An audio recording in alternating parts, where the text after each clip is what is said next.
اچھا میرے بھائیو، اب ریئل ٹائم جو آپ کی پرچیاں آئی ہیں انشاءاللہ اللہ کا نام لے کر شروع کرتا ہوں. یہ آلموسٹ کوئی 100 کے قریب پرچیاں ہیں. تو اگر سب پہ میں تفصیلاً بولا تو پھر تو اگلی اتوار تک ہی آپ یہاں بیٹھے رہیں گے، لیکن یہ پاسبل نہیں ہے اور ضرورت بھی نہیں، کیونکہ میں نے تمام ٹاپکس کے اوپر تفصیلی ویڈیوز ریکارڈ کروائی ہوئی ہیں. میں کوشش کروں گا ساری پرچیاں کور کروں، ورڈک دے دوں. جہاں پہ کوئی تفصیلاً چیز ریکوائرڈ ہوگی تو میں انشاءاللہ تعالیٰ آپ کو ریفر کر دوں گا اپنی تفصیلی ویڈیو کی طرف، وہ آپ دیکھ لیجئے گا انشاءاللہ. کوئی اس سے متعلقہ کرالریز ہیں تو وہ وہاں پہ کلیئر ہو جائیں گی انشاءاللہ تعالی. کیا آپ صلی اللہ علیہ وآلہ وسلم نے کسی موقع پر کہا کہ انگوٹھی شہادت اور انگوٹھے پر نہیں ڈال سکتے؟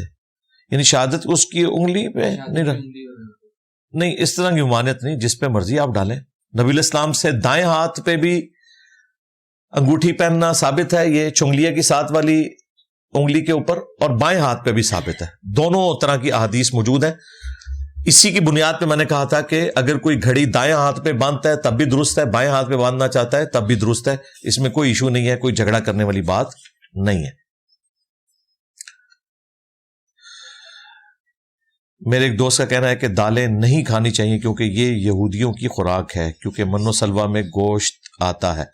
نہیں، یہودیوں کی اگر خوراک ہے تو جن یہودیوں کو اللہ نے قرآن میں ایڈریس کیا ہے بھائی وہ تو مسلمان تھے، انہیں وقت کے پیغمبر کے ساتھ مل کر قتال کرنے کا کہا گیا تو مسلمان تھے. ان کے جو لیڈر تھے جوشوا نبی تھے، حضرت موسیٰ علیہ السلام کے صحابی تھے، بعد میں نبی بنے. تو یہودیوں سے ہمیں چڑ اس وقت ہوئی ہے جب انہوں نے عیسیٰ ابن مریم کا انکار کیا اور بعد میں رسول اللہ کا انکار کیا صلی اللہ علیہ وآلہ وسلم. کرسچن سے ہمارا اختلاف یہ ہے کہ انہوں نے نبی علیہ السلام کا انکار کیا، ورنہ عیسیٰ ابن مریم کے زمانے میں جو ان پر ایمان لے کر آئے وہ ہمارے سروں کا تاج ہے. اصل چیز جو ہے وہ عقائد کا اختلاف ہے. تو یہ ہمیں کوئی جذباتی بات اس نے کر دی ہے. کنڈے کا کھانا جائز ہے کہ نہیں؟ ہر وہ کھانا جو اللہ کے نام کا ہے وہ جائز ہے، اور اللہ کے سوا کسی اور ہستی کا نام لیا گیا یا اس کی خوشنودی حاصل کرنے کی کوشش کی اس اعتبار سے کہ وہ میری مدد کرے گا، پھر کھانا تو مر گیا. سیدھی سی بات ہے. تو یہ جو دیر ہے اس سے پوچھے. باقی یہ ایکٹیویٹی جو ہے نا کنڈوں کے نیاز کی ہو یا 10 محرم کے موقع پر یا 12 ربیع الاول کے موقع پر، یہ قرآن و سنت سے کوئی ثابت نہیں ہے. کیا سید غیر سید میں شادی کر سکتا ہے، خاص طور پر لڑکی؟ جی کر سکتے ہیں. یہ پاکستان میں ذرا اہل تشیع نے زیادہ اس کو جذباتی مسئلہ بنایا ہے. ایران میں اس طرح کا کوئی مسئلہ نہیں. خود امام خمینی جو تھے ان کا داماد غیر سید تھا، وہ خود سید تھے، تو ہو سکتا ہے. یہ ابھی جو ایک غالی رافضی ہیں حسن اللہ یاری، وہ بھی اس مسئلے کو مانتے ہیں کہ سید کا غیر سید سے نکاح ہو سکتا ہے. تو ان کے اندر سے آوازیں اٹھ رہی ہیں، کوئی مسئلہ نہیں، ایسا ہو سکتا ہے. میری بیٹی کا نام لائبہ ہے، سننے میں آیا کہ نبی علیہ السلام نے اس نام کو ناپسند فرمایا ہے. واللہ عالم، میرے علم میں نہیں ہے، آپ دیکھ لیجئے گا. میرے علم میں کوئی ایسی بات نہیں ہے. اگر اس کا معنی درست ہے تو پھر کوئی ممانعت نہیں ہے. اس کا معنی لکھ دیتے تو میں، یہ جس کا ہے سوال وہ بتا دے اس کا ترجمہ معنی کیا جی. معنی پیاسی لڑکی تو نہ رکھے نا اس طرح کا نام، پھر پیاسی تو نہ رہنے دیں، آپ آل البیت کے ناموں پہ رکھیں. جب کسی کی قبر کھولی تو میت 25 سال بعد بھی سلامت نکلی، اس طرح کے واقعات زیادہ تر تو کہانی ہے جی، حقیقت بات ہے. کسی کے سامنے نہیں کھولتے. یہ آپ کو جتنے واقعات ملیں گے نا تو وہ آپ کو ماضی کے ملیں گے. حال کا بھی کوئی ملے گا تو کہتے ہیں جی راتوں رات کھولی تھی، ساتھ ہی دفنا دی تھی. اللہ کے بندو، اس میڈیا کے دور میں کوئی یہ دعویٰ کر سکتا ہے؟ ہمارے جیلم شہر میں بھی چند سال پہلے ایک پیر صاحب کی قبر انہوں نے کھود کے راتوں رات شفٹ کر دی، جبکہ ہر بندے کے ہاتھ میں کیمرہ موجود ہے. اللہ کے بندو، اگر یہی بات ہے تو وہ ذرا ویڈیو ریکارڈ کر کے ڈاکٹرز کو بلاؤ اور چیک کر کے تو اپنے فرقے میں لے آؤ دوسروں کو. زیادہ تر کہانیاں ہوتی ہیں. باقی کسی کی لاش کا سلامت ہونا یا نہ ہونا قرآن و سنت کی روح سے یہ کوئی دلیل نہیں ہے. برفانی علاقے میں آپ اگر لاش دفنا دینا، دفنائے بغیر باہر بھی پڑی رہے جہاں پہ گلیشیئرز نہیں پگھلتے، تو 5000 سال بعد بھی جائیں تو لاش سلامت ہوگی اگر کوئی درندہ نہ کہا گیا ہوا. تو یہ کوئی ایسی دلیل نہیں ہے. سارے اپنے بزرگوں کے بارے میں یہ کلیم کرتے ہیں. اگر کسی نے گائے قربانی کے لیے لی اور وہ ہلاک ہو گئی, کیا حکم ہے؟ دوبارہ لینے کی کوئی ضرورت نہیں. اگر لے سکتا ہے ضرور لے, ادروائز اس کی قربانی قبول ہے. اسی طریقے سے وہ بیمار تھی اور وقت سے پہلے آپ کو ذبح کرنی پڑ گئی تو کر لیں, اللہ کے حضور آپ کی قربانی لکھی جائے گی. نبی علیہ السلام نے فرمایا, علی تم مجھ سے وہی نسبت رکھتے ہو جو ہارون علیہ السلام کی موسیٰ سے. بالکل. حضرت موسیٰ علیہ السلام کو طور پر گئے تو خلیفہ ہارون کو بنایا تھا, اس لحاظ سے حضرت علی علیہ السلام پہلے خلیفہ کیوں نہیں؟ پہلی بات ہے کہ یہ منو ان تو اینالوجی نہیں بنتی. اس کی وجہ یہ ہے کہ حضرت ہارون علیہ السلام کو بھی تو موسیٰ علیہ السلام کا خلیفہ اول بننا چاہیے تھا نا پھر. لیکن وہاں تو یہ ملتا ہے کہ ہارون علیہ السلام پہلے فوت ہوئے, کیونکہ وہ بڑے بھائی تھے, ان کی عمر زیادہ تھی, وہ پہلے فوت ہو گئے. موسیٰ علیہ السلام بعد میں فوت ہوئے. موسیٰ علیہ السلام کے خلیفہ اول بنے یوشع ابن نون, انگلش میں جوشوا. تو 100% تو اینالوجی نہیں بنی. باقی نبی علیہ السلام نے جو غزوہ تبوک پہ جاتے وقت مولا علی کو مدینہ شریف پر چھوڑا, عورتوں اور بچوں کے اوپر اپنے نائب کے طور پر, تو اس سنت کو اس حوالے سے تو سیدنا عمر نے پورا کیا. جب وہ بیت المقدس کی چابیاں لینے گئے تھے تو حضرت علی کو پیچھے مدینہ شریف پر خلیفہ چھوڑ کر گئے تھے. خدا نخواستہ اگر اس دوران حضرت عمر شہید ہو جاتے تو حضرت علی آٹومیٹکلی خلیفہ بن جاتے حضرت عمر کے بعد. باقی اس میں اس طرح کا کوئی اشارہ نہیں تھا جو یہ آپ سمجھ رہے ہیں. یہ ایک فضیلت کا بیان تھا کہ جس طرح قرآن میں آیا کہ حضرت موسیٰ علیہ السلام نے دعا کر کے اپنے ساتھ ایک سپورٹیو شخصیت کو اللہ سے مانگا پیغمبر کے طور پر, وہ حضرت ہارون علیہ السلام تھے. اس طرح اللہ نے میری مدد کے لیے جس شخص کو میرے ساتھ اٹیچ کیا ہے وہ علی ابن ابی طالب ہے. یہ اس کا مطلب تھا, کیونکہ اس میں آگے الفاظ ہیں مگر میرے بعد کوئی نبی نہیں. یعنی اگر کوئی نبی ہوتا تو علی ہوتا, لیکن چونکہ ختم نبوت ہے اس لیے اگرچہ ہارون علیہ السلام نبی ہو کر موسیٰ کے ساتھ تھے, علی نبی ہو کر میرے ساتھ نہیں ہے, لیکن نسبت وہی ہے یہ میرے بھائی ہیں یا داماد ہیں, لیکن وہ نبی والا معاملہ نہیں ہے. اس پہ میں نے کہا تھا کہ اگر مولا علی امتی نبی نہیں ہے تو غلام احمد قادیانی دجال تے شاہی کوئی نہیں. سیدھی سی بات ہے.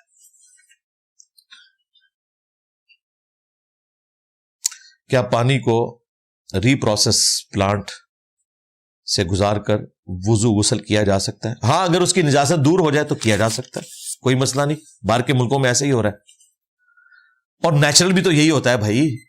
یہ جو نالیوں کا پانی ہے یہ آپ دیکھتے ہیں کہ پوری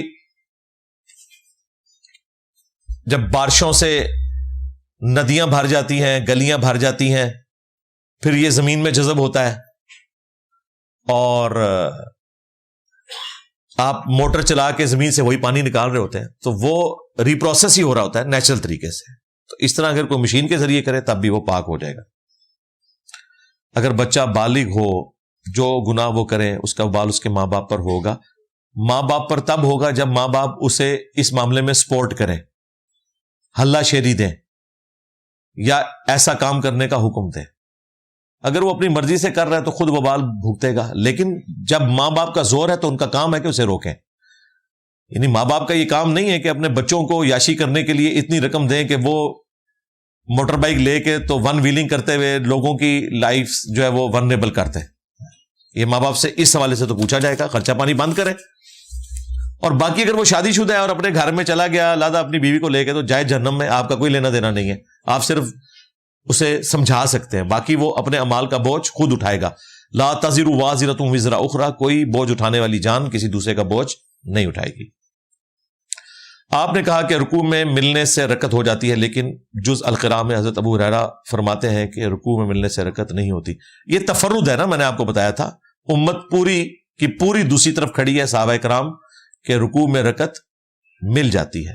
امام بخاری اسی تفرد کی طرف گئے. اس طرح تفرد اگر ایک صحابی کا آپ نکالیں تو عبداللہ ابن عمر کا تفرد بخاری میں نقل ہوا ہے. وہ کہتے ہیں کرسچن لڑکی کے ساتھ شادی نہیں ہو سکتی, اور قرآن سے وہ اخذ کرتے ہیں کہ قرآن میں ہے کہ مشرک عورت کے ساتھ مومن مرد شادی نہیں کر سکتا, سورۃ البقرہ.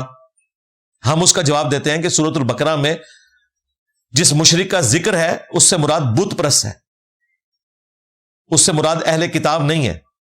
اس کا ثبوت یہ ہے کہ سورۃ البقرہ کے بعد نازل ہوئی ہے سورۃ المائدہ، جو شریعت محمدیہ کے اعتبار سے آخری سورت ہے احکام و مسائل کے اعتبار سے. اس کے سٹارٹ میں لکھا ہے کہ تمہارے لیے اہل کتاب کی عورتیں حلال کر دی گئی ہیں. لیکن عبداللہ ابن عمر پوری زندگی اس چیز کے قائل رہے کہ کرسچن لڑکی سے شادی اس لیے نہیں ہو سکتی کہ وہ مشرک بھی ہے، تو ان کا فتویٰ امت نے قبول نہیں کیا. حافظ ابن کثیر نے بھی نقل کیا کہ ان کا فتویٰ اجماع امت کے خلاف ہے. عبداللہ ابن عمر فقیہ صحابی تھے، ان کا فتویٰ اگر اجماع امت کے خلاف ہو تو باقی لوگوں کو تو آپ چھوڑ دیں. ان سے بھی بڑھ کر سیدہ عائشہ، وہ اپنی وفات تک اس بات پہ قائم تھیں کہ بڑی عمر کی رضاعت ہو سکتی ہے. یعنی اگر بڑی عمر میں بھی کوئی مرد کسی عورت کا دودھ پی لے، وہ برتن میں نکال کے اس کو دے، تو اس کے ساتھ رضاعت کا رشتہ اسٹیبلش ہو جائے گا. حالانکہ اما عائشہ خود اس حدیث کی راویہ بھی ہیں بخاری مسلم میں کہ رضاعت بھوک کی عمر تک ہے، اور وہ 2 سال ہے جو قرآن میں آئی سورہ لقمان میں، سورۃ البقرہ میں. باقی نبی علیہ السلام کی بیویاں حضرت عائشہ سے اختلاف کرتی تھی، اور وہ کہتی تھیں کہ جو یہ سالم والے واقعے سے پلی لی ہے اما عائشہ نے، وہ نبی علیہ السلام نے صرف سالم کے لیے رخصت دی تھی، کیونکہ ابو حذیفہ نے انہیں منہ بولا بیٹا بنایا ہوا تھا. تو پھر نبی علیہ السلام نے ان کی بیوی کو کہا تھا کہ چلو ٹھیک ہے، تم اس کو الگ سے دودھ پلا دو. اس وقت نیا نیا یہ حکم آیا تھا، تو ان کے لیے ایکسیپشن تھی، یہ ایکسٹرا پلیٹ نہیں ہو سکتی. تو اس طرح ہو سکتا ہے کسی کو غلطی لگ سکتی ہے. غزوہ احد میں کون سے 12 صحابہ نبی علیہ السلام کے ساتھ رہ گئے تھے؟ دیکھیں، جن کے بارے میں ان کی ریزرویشن ہے نا، وہ تو ساتھ ہی تھے، سیدنا ابو بکر اور عمر. ہاں، حضرت عثمان کے بارے میں آیا بخاری میں کہ وہ بشری تقاضے کی وجہ سے غزوہ احد میں رخصت ہو گئے تھے. اللہ نے بعد میں ان کی غلطی معاف کر دی. آج کی ڈیٹ میں اس حوالے سے کوئی زبان درازی نہیں ہو سکتی. وہ واقعہ بیان ہو سکتا ہے، زبان درازی نہیں ہو سکتی. حضرت ابو بکر عمر کا تو بخاری میں موجود ہے کہ ابو سفیان نے ندا لگائی تھی، کیا تم میں ابو بکر موجود ہے، عمر موجود ہے؟ نبی علیہ السلام نے کہا کہ اے ابو بکر عمر، تم نے جواب نہیں دینا. جب انہوں نے توحید کے اوپر حملہ کیا کہ آج حبل جیت گیا، اس پہ حضرت عمر سے رہا نہیں گیا، تو انہوں نے پھر اللہ اعلیٰ کا نعرہ لگایا. ٹھیک ہے، اور وہ بھی نبی علیہ السلام نے حالانکہ روکا ہوا تھا، لیکن وہاں ان سے وہ برداشت نہیں ہوا. تو یہ حدیث اس بات کا ثبوت ہے کہ حضرت ابو بکر عمر ساتھ ہی تھے.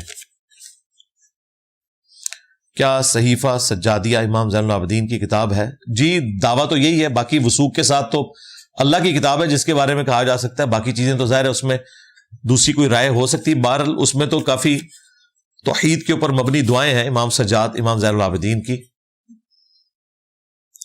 آپ ابن مسعود کی روایت پر عبداللہ ابن مبارک اور امام داؤد کی جرح نقل کرتے ہیں، مگر وہ جرح مبہم ہے،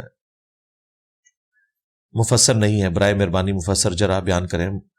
بھائی ان کے قول موجود ہیں. اس کے بعد ہم نے اس میں ایک سکم بیان کیا جو کہ ایگریڈ اپان مسئلہ ہے صحیح مسلم کے مقدمے میں، کہ مدلس کی آن والی روایت سما کی تصریح کے بغیر ضعیف تصور کی جائے گی. سفیان ثوری مدلس ہیں، ان کی سما کی تصریح لیں. یعنی ہم بڑے اماموں کا قول اس لیے پیش کرتے ہیں کہ ہماری دلیل میں وزن ہو. ہم نے اس پہ جو اصولی اختلاف کیا ہے وہ یہ ہے کہ اس میں سفیان ثوری مدلس ہے اور وہ آن سے روایت کرتے ہیں، اور سفیان ثوری ایسا مدلس ہے جو ضعیف راویوں سے بھی تدلیس کرتا تھا. اس قسم کا جو مدلس ہوتا ہے اس کی تدریس والی روایتیں کمزور ہوتی ہیں. 70B مسئلہ میرا دیکھ لیں. باقی اس کے اوپر تفصیلاً ہمارے جو استاد تھے شیخ زبیر لیزئی رحمہ اللہ، انہوں نے نور العینین کتاب لکھی ہے آلموسٹ کوئی 400-500 صفحوں کی. اس کا PDF ہماری ویب سائٹ پہ رکھا ہے. ہارڈ کاپی تو اب نہیں ملتی کیونکہ یہ کتابیں اس طرح لوگ خریدتے نہیں ہیں، تو وہ پرنٹ ہونا ہی بند ہو گئی ہیں. تو آپ پڑھ لیں، اس میں تفصیلاً اس پہ ڈسکشن ہوئی ہوئی ہے. کیا رسول اللہ کی بیویاں صدقہ لیا کرتی تھیں؟ نہیں، میرے علم میں تو نہیں ہے. ان کو تو صدقہ لینے کی ضرورت ہی نہیں تھی. اس کی وجہ یہ ہے کہ ان کے لیے بیت المال میں حصہ مقرر تھا. صحیح مسلم میں لکھا ہے کہ قیامت کے نزدیک اللہ تعالیٰ حضرت عیسیٰ پر وہی فرمائے گا، لیکن آپ علیہ السلام کی وفات کے بعد آسمان اور زمین کا رابطہ ختم ہو چکا ہے. جی بالکل، اسی مسلم شریف میں لکھا ہے کہ عیسیٰ ابن مریم تمہیں اللہ کی کتاب اور تمہارے نبی کی سنت کے مطابق چلائیں گے. اب عیسیٰ ابن مریم پہ جو وحی آنی ہے وہ اس دین سے متعلق نہیں ہے. تمہارے بابوں کے اوپر جو کشف الہام ہوتا ہے وہ سارا دین کے متعلق ہوتا ہے. وہ پولیٹیکل ڈیسیژن سے متعلق ان پہ وہی نازل ہوگی, اور وہ اس لیے ہوگی کہ عیسیٰ ابن مریم نبی امتی ہے, امتی نبی نہیں ہے, جس طرح قادیانیوں نے یہ دجل مشہور کیا, اور وہ کہتے ہیں کہ عیسیٰ بھی تو امتی نبی ہے. اگر غلام احمد قادیانی امتی نبی ہے تو اس سے کیا فرق پڑتا ہے, تم نے بنو اسرائیل سے ادھارا نبی لیا ہوا ہے, تو یہاں پہ ہمارا اپنا موجود ہے, ہم کہتے ہیں وہ امتی نبی نہیں ہے, وہ نبی امتی ہے, کیونکہ عیسیٰ ابن مریم پہلے سے ہی نبی ہیں.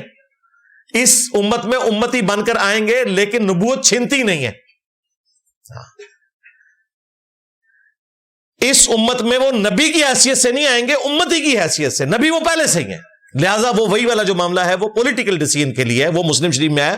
انہیں بتایا جائے گا کہ اب آپ نے مسلمانوں کو کہاں لے کر جانا ہے. یہ نہیں بتایا جائے گا کہ جی اب آپ نے مسلمانوں کو یہ بتانا ہے کہ نماز کا طریقہ یہ ہے رفع الیدین کے ساتھ. وہ پہلی بخاری مسلم میں رفع الیدین والا لکھا ہوا ہے. حضرت عیسیٰ ابن مریم نے بھی بخاری مسلم کے ذریعے ہی آ کے یہ سارے معاملات دیکھنے ہیں. آپ بے فکر رہیں. ابھی تو ہمارے ڈاکٹر طاہر القادری صاحب نے بھی کہہ دیا نا کہ قیامت تک بخاری مسلم رہیں گے. اس کا مطلب یہ الحمدللہ ہمارے اسٹوڈنٹس بھی اب قیامت تک ہوں گے. ہاں تسی فکر کرو کشن مجہوب چھپنی ہے دوبارہ کہ نہیں. کشف وحی کی قسم ہے. مولانا غوث ہزاروی کو قبر کا عذاب دکھایا جاتا تھا, کیا یہ سچ ہے؟ اور کہانیاں یار, قبر کا عذاب تو بڑی مشکل چیز ہے. میں یہ غوث ہزاروی ہو یا کوئی اور ہزاروی آپ کا, اس کو میں صرف میکینیکل انجینئرنگ کا کوئی فارمولا لکھ کے دوں نا, وہ اسے پڑھ نہیں سکتا. سمجھانا تو بڑی دور کی بات. آئنسٹائن کی تھیوری آف ریلیٹیوٹی میں اس نے اینڈ پہ جا کے جو ایکویشن ڈرائیو کی ہے نا, چھوٹی سی ہے. میں صرف کو یہ جو لکھا ہوا ہے نا, یہ بتا دو کیا لکھا ہوا ہے.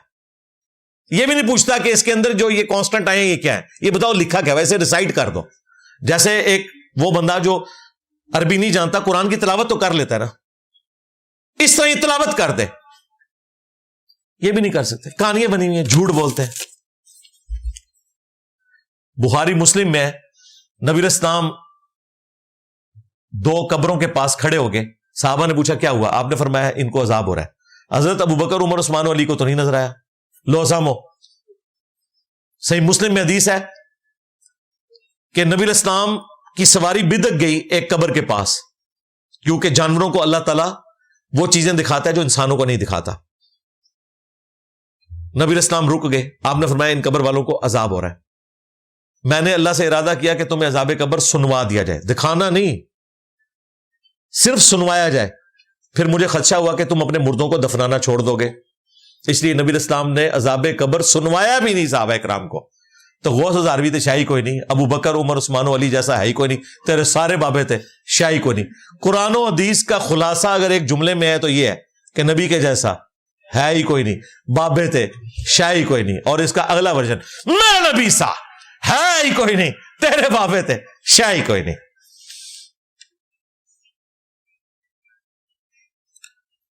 مرد و عورت کے لیے لازمی ہے کہ وہ بچہ خاندان میں سے ہی لے کر پالیں.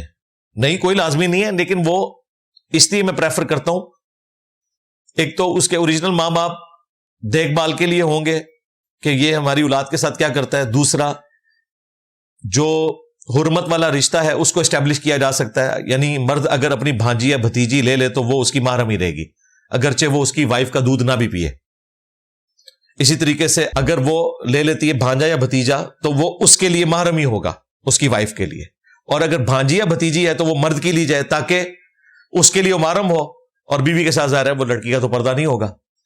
لیکن اگر آپ یتیم لے کر یا کوئی اور لے کر پالنا چاہتے ہیں تو کوشش کریں کہ بھوک کی عمر کے اندر, جو قرآن میں ہے 2 سال رضاعت کی عمر اسٹیبلش کرنے کے لیے, 2 سال کی عمر کے اندر نہ لیں. اور وائف کو آپ وہ ٹیکا لگوائیں جس کی وجہ سے وقتی طور پر دودھ اتر آتا ہے. اور مسلم شریف میں ہے کہ 5 دفعہ اگر کوئی دودھ پی لے تو رضاعت اسٹیبلش ہو جائے گی مختلف اوقات میں. تو اس طرح کر لیں. اور اگر 2 سال کے بعد لیا ہے تو پھر ظاہر ہے آپ کے لیے پرابلم ہو جائے گی. اگر آپ لڑکا لیتے ہیں وہ بالغ ہو کے آپ کی وائف کے لیے نامحرم ہو جائے گا, لڑکی لیتے ہیں تو وہ آپ کے خامند کے لیے نامحرم ہو جائے گی. تو اس کو اسٹیبلش کرنے کے لیے ہم رشتہ دار کا کہتے ہیں. ویسے آپ یتیم بھی لے کے پالیں, بہت اچھی بات ہے. جن اولیاء اللہ کا ذکر اللہ نے قرآن میں کیا ہے وہ کیا دور حاضر میں موجود ہے؟ کیونکہ قرآن تو تا قیامت کے لیے بالکل موجود ہے. اس دور میں وہ اولیاء اللہ ہے جو کہتے ہیں کہ میرے نبی سا ہے ہی کوئی نہیں, تیرے بابے تھے شاہی کوئی نہیں. وہ ہیں اولیاء اللہ. اور جو قرآن و سنت کے مقابلے پہ بابوں کے شعر پڑھتے ہیں تو وہ صرف اولیاء ہیں. ہم شیطان کے اولیاء نہیں کہتے, یہ برا مان جائیں گے, صرف اولیاء ہیں, ان کے سنگی ہیں, اللہ کے سنگی نہیں. اللہ کا سنگی وہ ہوگا جو کہے گا قرآن و سنت کو فالو کرو, اللہ کی عبادت کرو, نبی علیہ السلام کو اپنا آئیڈیل مانو, پریکٹیکلی بھی, صرف زبانی کلامی نہیں کہ جی بخاری مسلم. وہ تو باپا جانی بھی کہتا ہے جی قرآن کے بعد سب سے افضل کتاب بخاری ہے, نماز وہ بغیر والدین کے پڑھ رہے. اس طرح تو نہیں ہوگا جی, قیامت تک رہیں گے. بالکل ہمارا حسن ظن ہے کہ امام بخاری امام مسلم اللہ کے اولیاء میں سے ہیں جی. اس دور میں ہمارا حسن ظن ہے کہ ڈاکٹر اسرار صاحب, مولانا اسحاق صاحب, مولانا مودودی رحمہم اللہ اجمعین اولیاء اللہ میں سے تھے. تو اڈے بابے کا نام ہے پھر بھی نہیں لینا.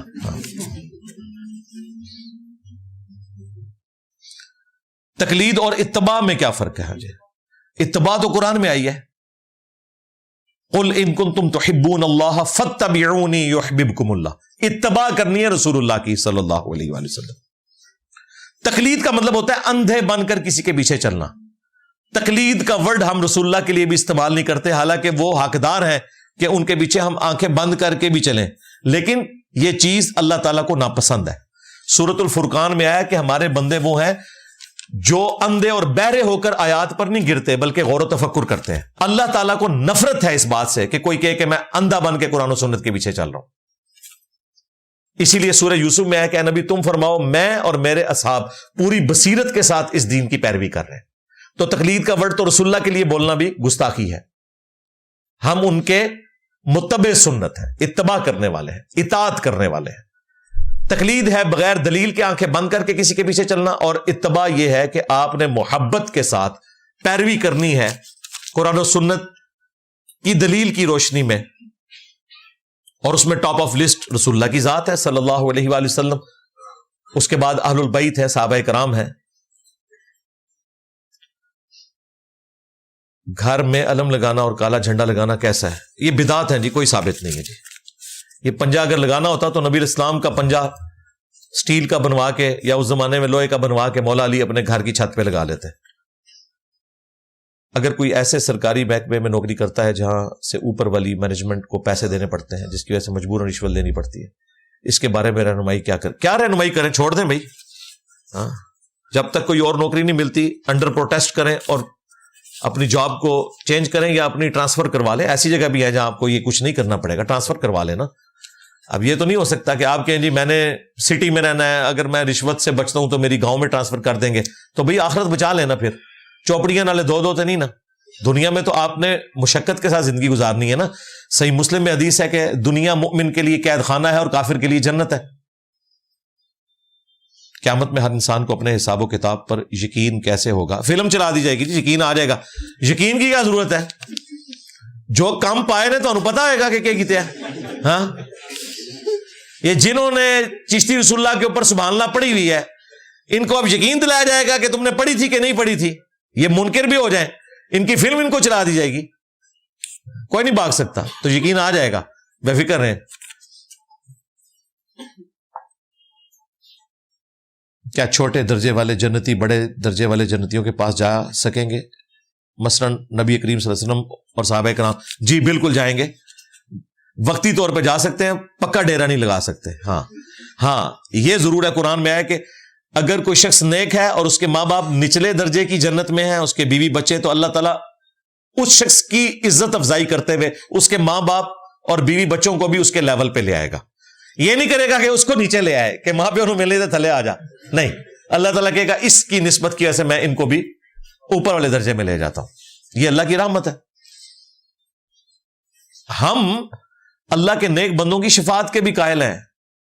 بخاری مسلم میں حدیث ہے, میری تو اس کے اوپر کئی ویڈیوز ریکارڈ ہے, کہ جب ایک دفعہ رسول اللہ صلی اللہ علیہ وآلہ وسلم کے مبارک ہاتھوں پہ شفاعت کا دروازہ کھلے گا, پھر تمام انبیاء, فرشتے اور اللہ کے نیک بندے بھی شفاعت کریں گے. لیکن ظاہر ہے یہ وہی لوگ ہوں گے جنہوں نے دنیا میں بھی اللہ رسول کی بات کی ہوگی, اپنی عبادت نہیں کروائی ہوگی, جنہوں نے اپنے ناموں کے کلمے پڑھوائے ہوئے ہیں.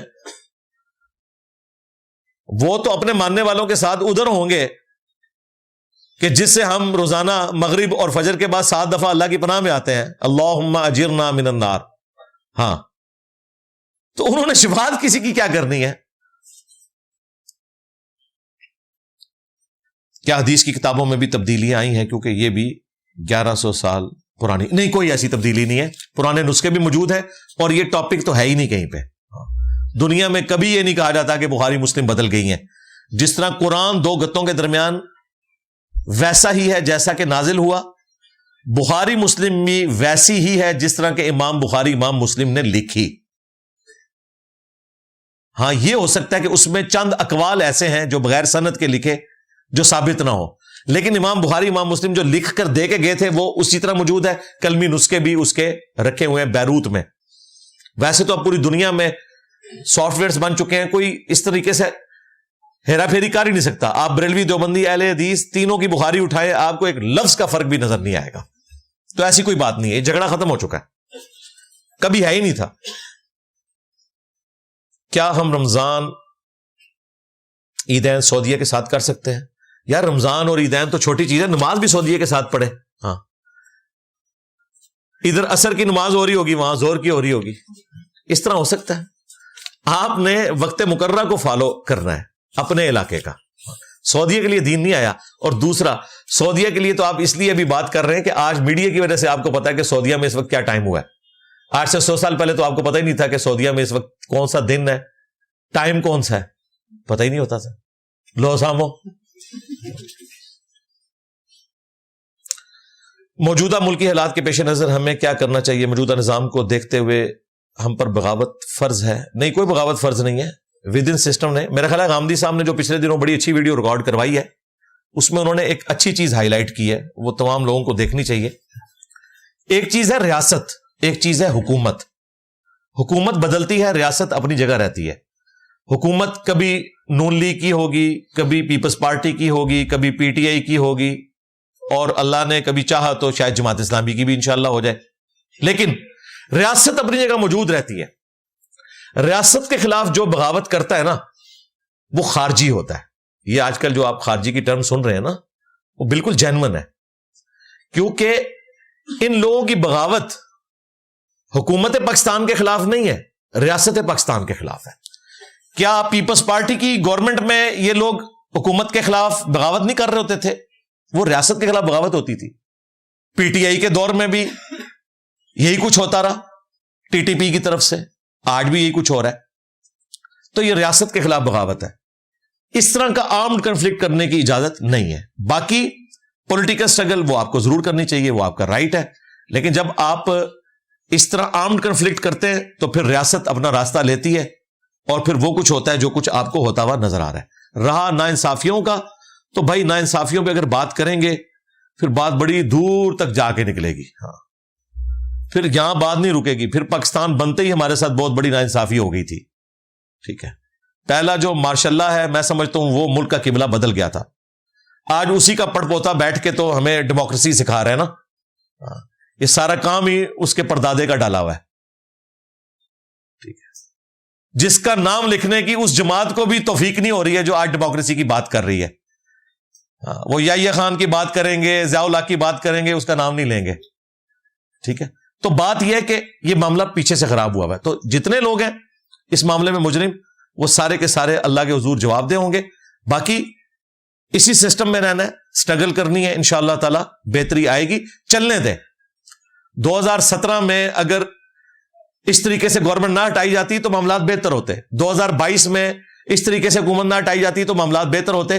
کبھی 5 سال حکومت پوری نہیں کرتی، اس لیے آپ کو وہ سمراج نظر نہیں آتے، اور پھر یہ والے سارے آج کل جو کچھ معاملات چل رہے ہیں یہ شروع ہو جاتے ہیں. یہ پہلے بھی تھے. ہم تو کہتے ہیں ایکسٹرا جوڈیشل طریقے سے کوئی بھی کام نہیں ہونا چاہیے. پہلا عمرہ ادا کرنے کے بعد حلق کروایا، اگلے دن دوبارہ عمرہ کے لیے مسجد جانا نہیں. اگلے دن تو عمرہ ہو ہی نہیں سکتا. ایک ایڑا عمرہ جی، وہ جو مسجد عائشہ سے ہوتا ہے وہ تو بھائی بدعت ہے، ہو ہی نہیں سکتا. جدھر مرضی چلے جائیں ہو ہی نہیں سکتا نا. ایک سفر میں ایک ہی عمرہ کرنا ہے. پہلے تو یہ بھی اجازت نہیں تھی، نبی اسلام کی دعا سے اللہ نے اجازت دی کہ آپ ایک سفر میں حج اور عمرہ اکٹھا کر سکتے ہیں، حج تمتع. ایک سفر میں ایک ہی عمرہ کرنا ہے. دوبارہ اگر عمرہ ہے تو وہ یہ ہے کہ آپ مدینہ شریف گئے اور واپسی پہ آتے ہوئے آپ نے عمرہ کر لیا. باقی اسپیشل عمرے کے لیے میقات تک جانا اور دوبارہ آ کے پھر ٹینٹ کروانا یہ کرنے کی ضرورت نہیں ہے. دوسری بات، اگر اس طرح کی کوئی آپ نے حرکت کرنی تھی تو آپ پہلی دفعہ قصر کروا لیتے، یعنی بال چھوٹے، وہ بھی سنت ہے، اور اگلی دفعہ حلق کروا لیتے. اور یہ بھی میں آپ کو صرف سولوشن کے طور پہ کہہ رہا ہوں، ورنہ ایک سفر میں ایک عمرہ کافی ہے. عمرے کے لیے یہاں سے جائیں تو اپنا پیکج اس حساب سے ایڈجسٹ کریں کہ پہلے آپ جدے سے مکہ شریف جائیں، ایک عمرہ ہو جائے گا، چند دن رہیں، پھر مدینہ شریف جائیں، وہاں پہ حاضری ہو، وہاں پہ دن گزاریں، اور پھر واپسی پہ دوبارہ مکہ شریف آئیں. تو وہ پھر آپ بیر علی کے اوپر ذوالحلیفہ، مدینہ شریف سے نکلتے ایک جگہ آتی ہے جسے بیر علی کہتے ہیں، حضرت علی رضی اللہ تعالیٰ عنہ کے نام پہ وہاں پہ ایک کنواں ہے، وہاں پہ بہت بڑی مسجد ہے، احرام باندھنے کی جگہ بھی ہے، غسل بھی کر سکتے ہیں. غسل کرنا افضل ہے، ضروری کوئی نہیں ہے. آپ احرام باندھیں تو آپ دوسرا عمرہ بھی کر لیں، کوئی مسئلہ نہیں. لیکن یہ کہ وہاں رہتے ہوئے بار بار عمرے کرنا یہ غلط ہے. وہاں رہتے ہوئے بار بار آپ طواف کعبہ کریں، کیونکہ طواف وہ عبادت ہے جو صرف حرم مکہ میں ہو سکتی ہے اور دنیا میں کہیں نہیں ہو سکتی. عمرہ ایک ہی کافی ہے. کون سی بات نے مسلمان ریاستوں کو نبی الاسلام کے دور کے بعد جنگیں جاری رکھنے کی اجازت دی؟ عذاب استحصال کی وضاحت قرآن و سنت میں کہاں موجود ہے؟ ہم تو نہیں بھئی ایگری کرتے. سپر پاور کی آپ سمجھ لیں ایکسپینشن تھی. یہ بات کی جو جنگیں ہیں خلفائے راشدین کے بعد، جب انہوں نے اپنے علاقوں میں انصاف کو قائم نہیں رکھا تو انہیں کوئی رائٹ نہیں پہنچتا کہ جا کے دوسرے ملکوں کے اوپر حملہ کریں. ہم اس میں ایگری نہیں کرتے. اور آپ نے دیکھ لیا کہ کیا جنگیں ہوتی نہیں ہیں. وہ جس طرح آج مسلمان لڑ رہے ہیں اس طریقے سے حکمران لڑتے تھے. آپ کو ہیرو بنا کے جن لوگوں کو پیش کیا گیا ہے وہ کن چکروں میں آئے ہوئے تھے وہ سب کو پتا ہے. بس وہ اب چونکہ ہم بچپن سے ان کو ہیرو مان چکے ہیں، اس لیے ہمیں پتہ نہیں ہے کہ انہوں نے کیا کیا کیا ہے دنیا کی دولت کی خاطر. ورنہ ایک مسلمان دوسرے کا گلا تو نہ کاٹ رہا ہوتا. بھائیوں کے گلے کاٹے. مامون الرشید نے اپنے بڑے بھائی امین الرشید کو قتل کر کے ہارون الرشید کے بعد خلافت عباسیہ سنبھال لی تھی. سگے بھائی کو قتل کیا. تو چھوڑ دیں.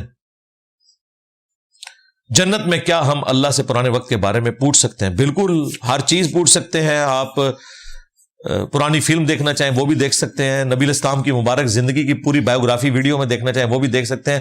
قرآن میں لکھا ہے کہ ہر وہ چیز ہے جو تم چاہو گے. یہ تو بہت چھوٹی سی ڈیمانڈ آپ کر رہے ہیں. اللہ کی قدرت میں یہ بہت چھوٹی سی ڈیمانڈ ہے. جنت کی جو اصل نعمت ہے وہ اللہ کا دیدار ہے. اس کے بعد انسان کو کسی اور چیز کی ہوش ہی نہیں رہے گی. انسان کو بار بار یہی خواہش ہوگی کہ مجھے بار بار اپنے رب کا دیدار ہو. باقی یہ ساری چیزیں جو ہیں اگر آپ کرنا چاہیں تو ہر چیز آپ کے لیے انشاءاللہ وہاں پر موجود ہے. عمرہ کرنے کے بعد بال منڈوائے جاتے ہیں. اگر زلفیں ہوں تو پھر کیا کٹائی جائیں؟ آپ کی مرضی ہے. قرآن حکیم میں دونوں موجود ہے. سورہ فتح میں نبی علیہ السلام کو جو خواب دکھایا گیا وہی الہی تھا کہ آپ نے اپنے ساتھیوں کو دیکھا کچھ بال منڈوا رہے ہیں کچھ کٹوا رہے ہیں. کٹوانے ہیں تو پھر آپ نے برابر کٹوانے ہیں وہ.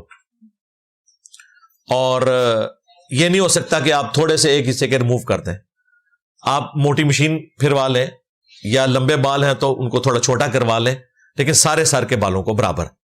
اور اگر منڈوانا ہے تو آپ حلق کروائیں. حلق کرنا سنت ہے، وہ زیادہ افضل ہے. قصر بھی صحابہ کرام سے ثابت ہے. کسی جنگ میں صحابہ کا صحابہ کو قتل کرنا، اس میں گناہ کس کو ہوگا؟ جنگ کا معاملہ بالکل الگ ہے. نبی علیہ السلام نے جب ایک مسلمان کا دوسرے مسلمان پر تلوار اٹھانا حرام قرار دیا، جو بخاری مسلم میں حدیث ہے کہ دونوں جہنمی ہیں، وہ اس بنیاد پہ جب کوئی ذاتی جھگڑا کرے. اگر حکومت وقت میں بیٹھا ہوا کوئی صحابی اس زمانے میں کسی بغاوت کرنے والے صحابی کے خلاف تلوار اٹھائے تو ریٹ آف دی گورنمنٹ کو وہ اسٹیبلش کر رہا ہے. اس معاملے میں وہ معاملہ جو ہے وہ اللہ تعالیٰ کے حضور ڈفرنٹ انداز میں پیش ہوگا. اس پہ یہ حدیث فٹ نہیں ہوگی. اس حوالے سے ہمارا موقف جو ہے اہل سنت کی اکثریت کا وہ یہی ہے کہ جو حضرت علی کے مخالفین تھے ان کو غلطی لگ گئی اجتہادی طور پر.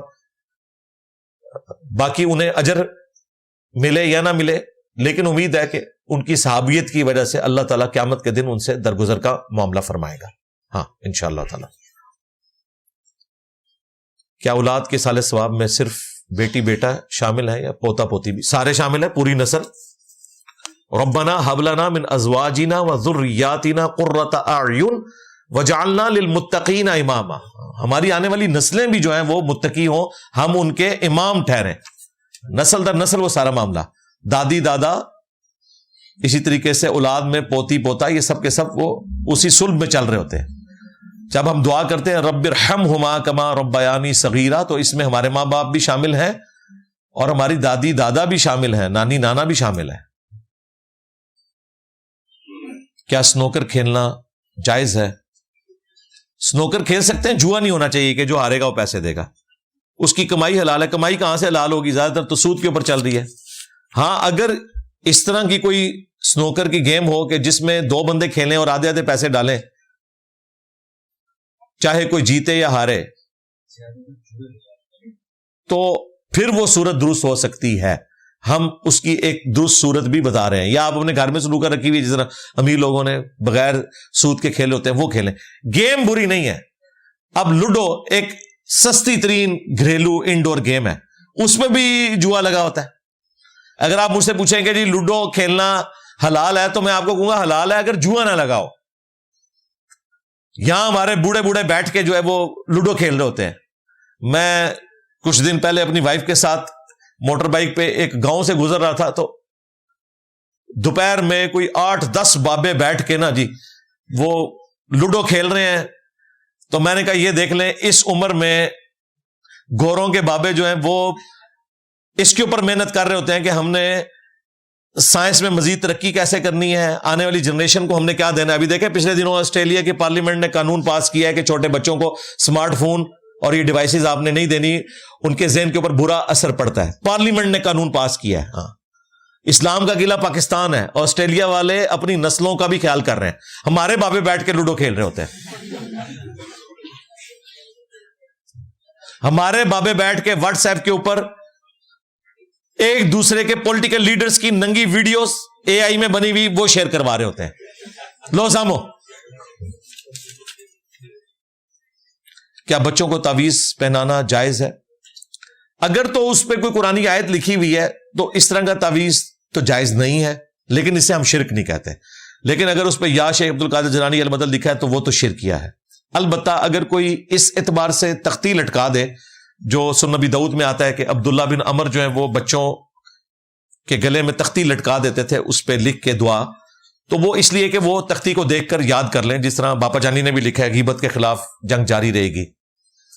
تو اس طرح آپ اعوذ بکلمات اللہ التامات من شر ما خلق کی ایک بڑی سی تختی بنائیں، اس پہ لکھیں اور وہ بچے کے گلے میں لٹکا دیں، جس کو وہ پڑھ کے یاد کر سکے، یا کوئی کارڈ پہ دے دیں، وہ ایک الگ بات. باقی تعویذ بنانے کی اجازت نہیں ہے. ہاں دم کر سکتے ہیں آپ. وہ تعویذ المعوذات آخری 3 صورتیں وہ سنت ہے. پہلی بیوی کی اجازت کے بغیر اگر شوہر دوسری شادی کر لے تو اس کی قانونی اور شرعی حیثیت کیا ہے؟ کر سکتا ہے اگر شرعی طور پر اور قانونی طور پر اس نے اپنا نکاح رجسٹر کرایا ہوا ہے. اگر اس نے چوری چھپے شادی کی ہے تو وہ شادی تو نہیں ہوئی. چھپا کے شادی نہیں کر سکتے آپ. ہمارے جو کراچی کے مفتی صاحب ہیں انہوں نے اعلانیہ شادی کی ہوئی ہے، 4 شادیاں کی ہیں انہوں نے. یہی طریقہ ہے شادی کرنے کا. اگر کسی کو شوق ہے نا تو جڑیں بڑھو نا. چھپا کے کریں گے تو وہ شادی اسٹیبلش نہیں ہوگی، اور یہ رجسٹر بھی نہیں کراتے. اس کا نقصان یہ ہے کہ آپ جب مریں گے تو 1/8 حصہ جو آپ کی وراثت کا تقسیم ہونا ہے وہ دونوں بیویوں میں ہونا ہے، 1/16 1/16. اگر وہ بیوی رجسٹر ہی نہیں ہوگی، کہتے نہیں میں نے اپنی زندگی میں اس کو سب کچھ دے دیا جو کچھ دینا تھا. بھائی وراثت تو مرنے کے بعد ہوتی ہے، زندگی میں آپ کیسے دے سکتے ہیں؟ اس طرح نہیں ہوگا. ڈکلیئر ہونی چاہیے.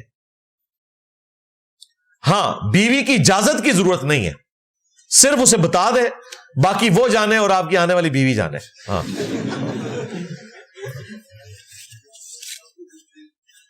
قائل کر لیں نا، قائل کر لیں. بسا اوقات جینون ریزن بھی ہوتی ہے، مثلا اولاد نہیں ہو رہی کسی کے یا کوئی اور ایشو ہے تو وہ قائل کریں. اس پہ نہیں قائل ہو رہی تو پھر ٹھیک ہے، پھر دوسری کریں، پہلی والی فارغ ہو جائے گی، نیٹ رزلٹ ایک ہی رہے گی آپ کے پاس. تو بہتر یہ کہ پہلی رکھیں.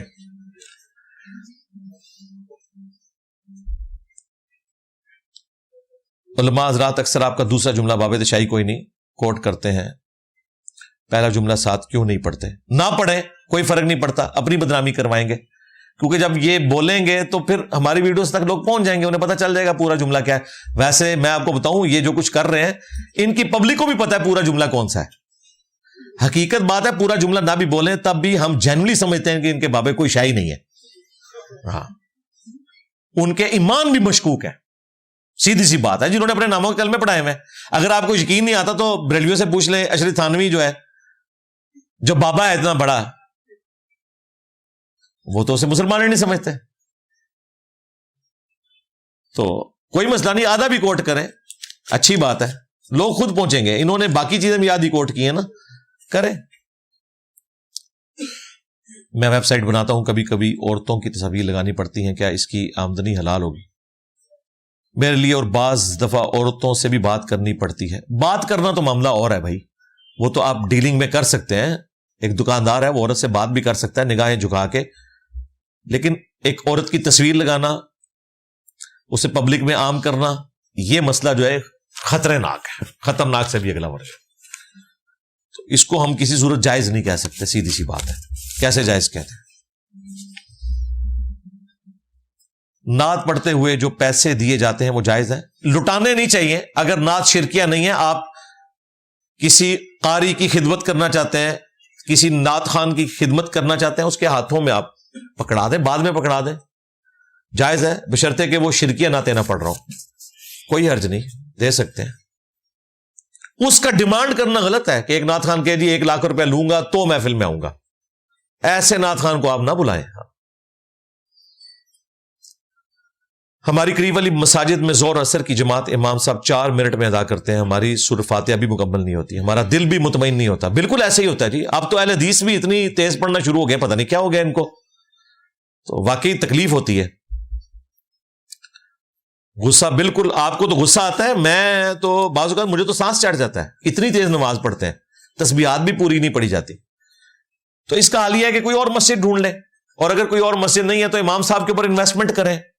ہاں, کو مہینے کا خرچہ لگا لیں. دیکھیں, اگر آپ کو اپنی نمازیں بچانے کے لیے مہینے میں 500,000 روپیہ لگانا پڑتا ہے, اور ان کو کان میں کہیں, سب کے سامنے نہ کہیں گے جی تھوڑی سی آستہ پڑھیں, ہم نے سورہ فاتحہ پیچھے پڑھنی ہوتی ہے, اس 4 منٹ کو وہ 6 بھی کر دیں نا, تو تقریباً آپ 120 کی سپیڈ پہ پا ہی لیں گے.